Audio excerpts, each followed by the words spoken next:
Welcome again. In this video, we are going to cover chapter 4 of the Psychology of Money book by Morgan Housel. Chapter 4 name is Confounding Compounding.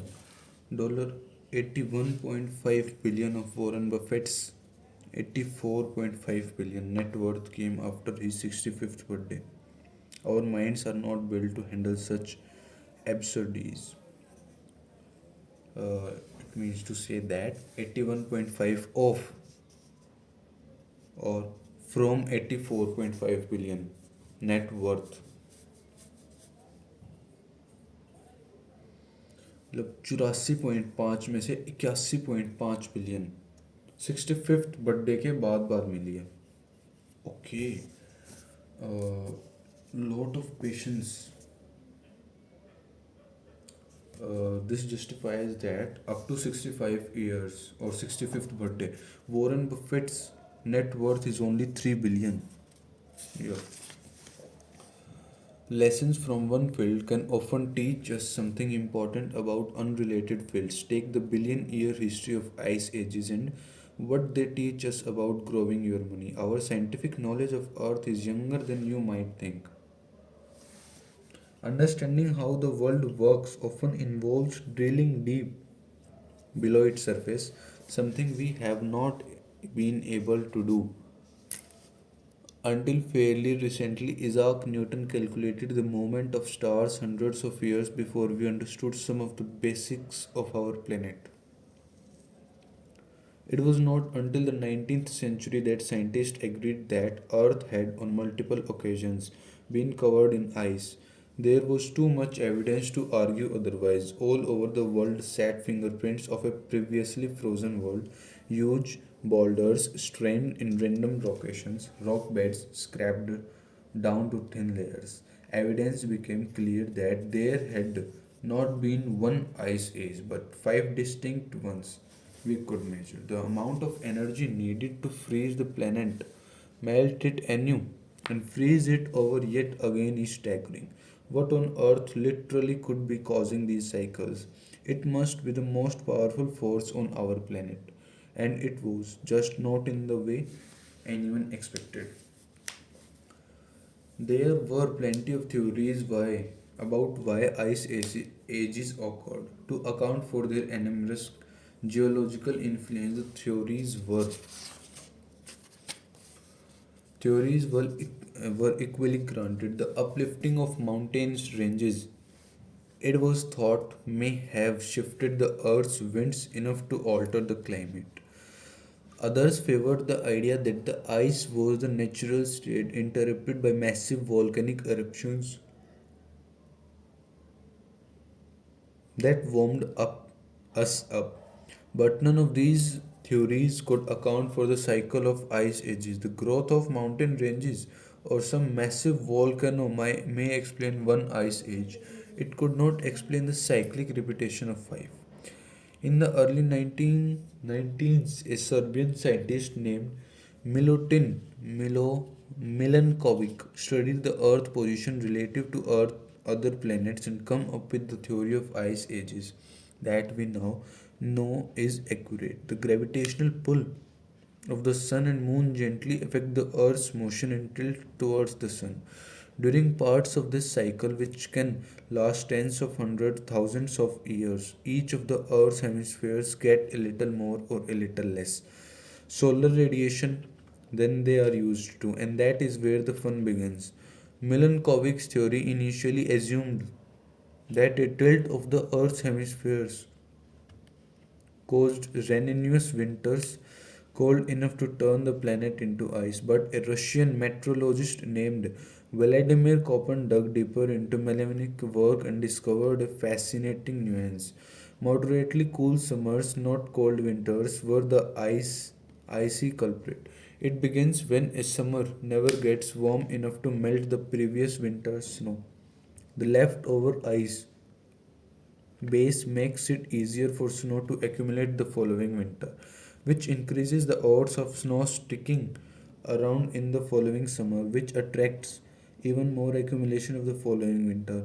Perpetual snow reflects more of the sun's rays, which exacerbates cooling, which bring more snowfall and on and on. Within a few hundred years, a seasonal snowpack grows into a continental ice sheet, and you are off the races. The same thing happens in rivers. An orbital tilt, letting more sunlight in melts more of the winter snowpack, which reflects less light of the following years, which increases temperature, which prevents more snow the next year, and so on. That's the cycle. The amazing thing here is how big something can grow from a relatively small change in conditions.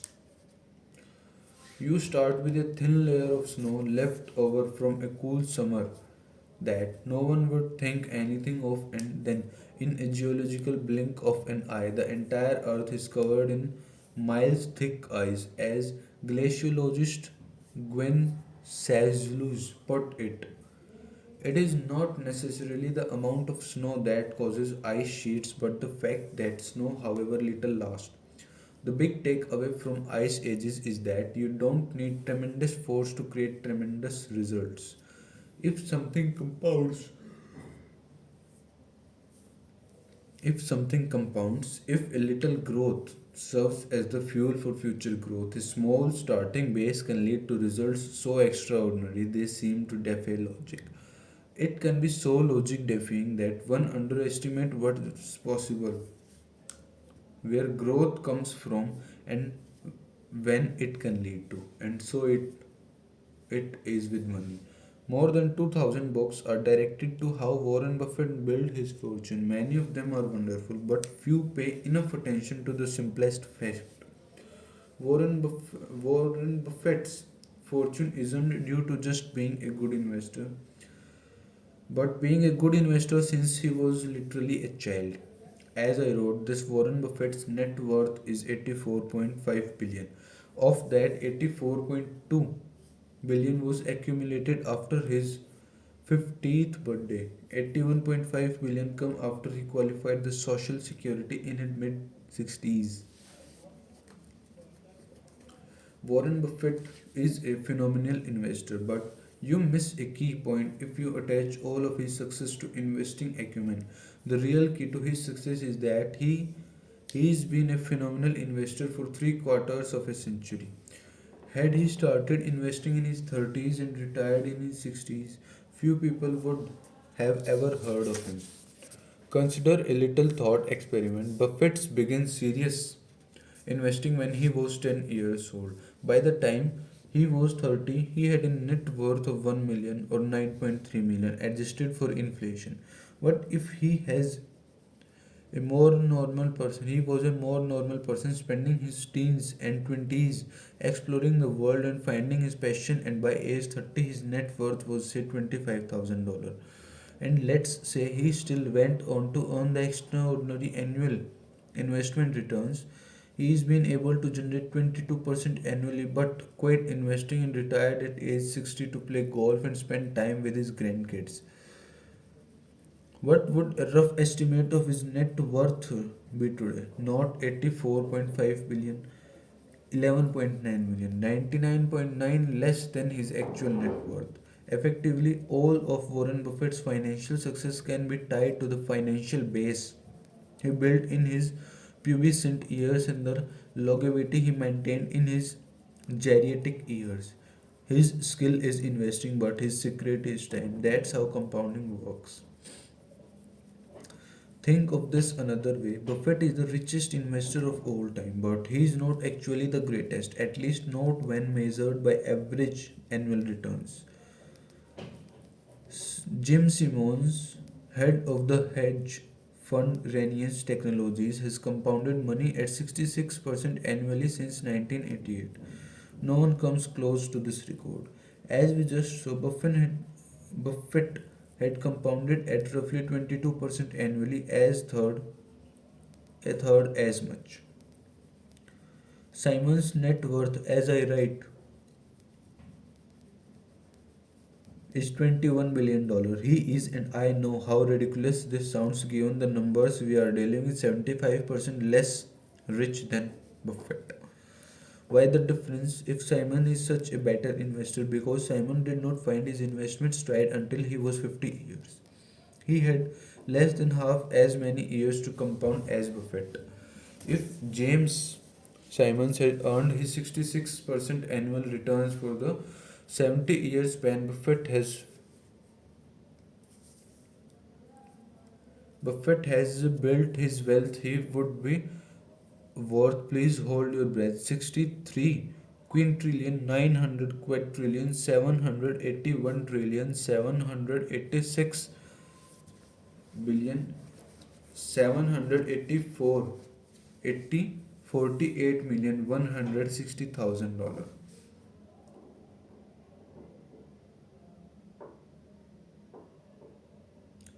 63 quintillion 900 quadrillion 781 trillion 780 billion 748,160,000 dollars.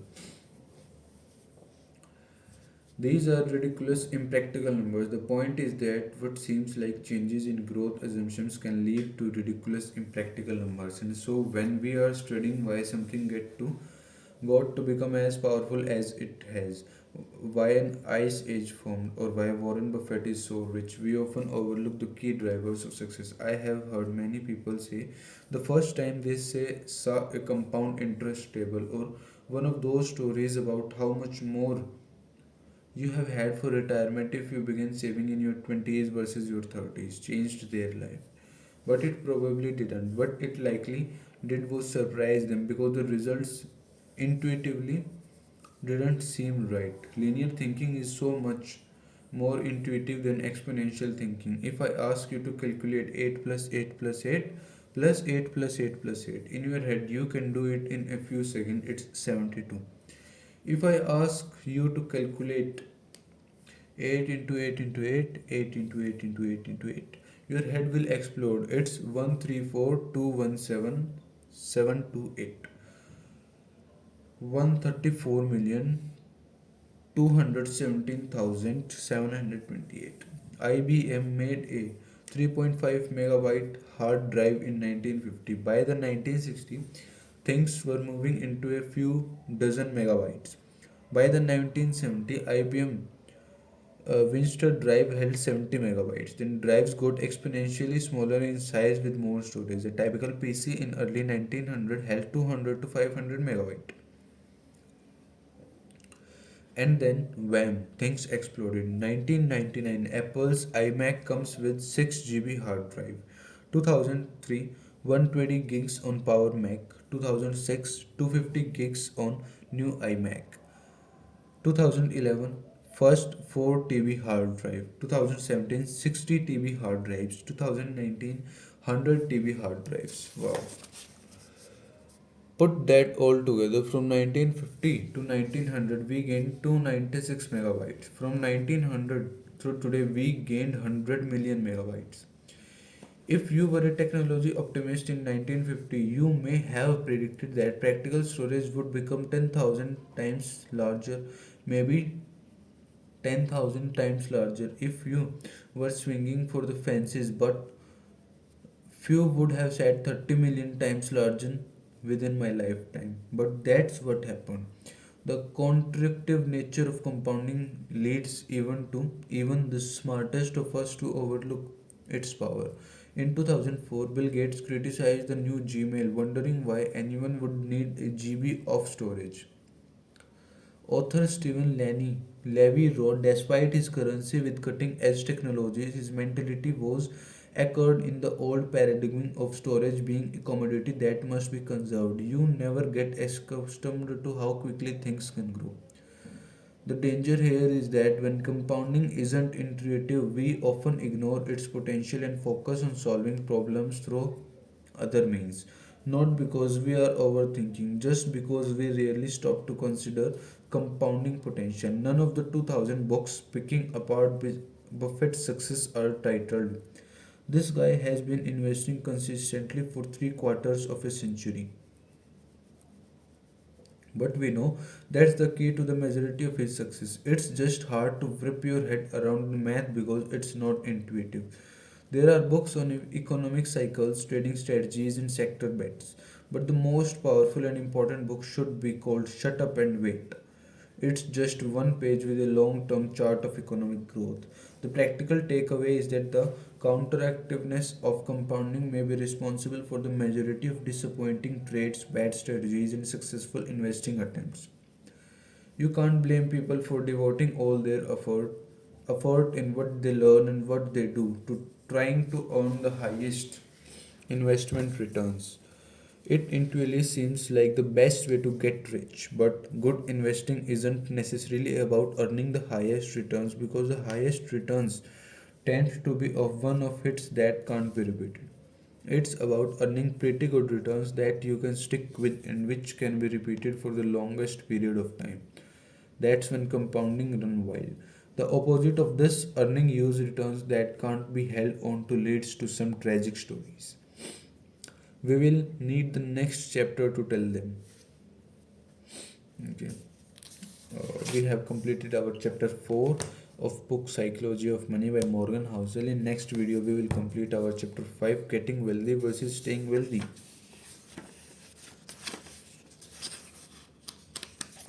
Okay, thank you for watching. Bye.